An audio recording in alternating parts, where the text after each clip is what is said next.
আসসালামু আলাইকুম, কেমন আছেন আপুরা?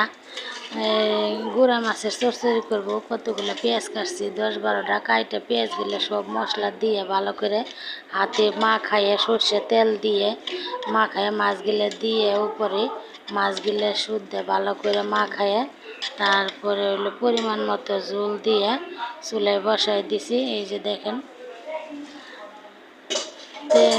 ভিডিওটা ভালো লাগলে লাইক কমেন্ট শেয়ার দিয়ে আমার পাশে থাকবেন। এই যে আমি উপরে একটা ডিম সিদ্ধ দিয়েছিলাম। তো সবাই ভালো থাকবেন। আল্লাহ হাফেজ।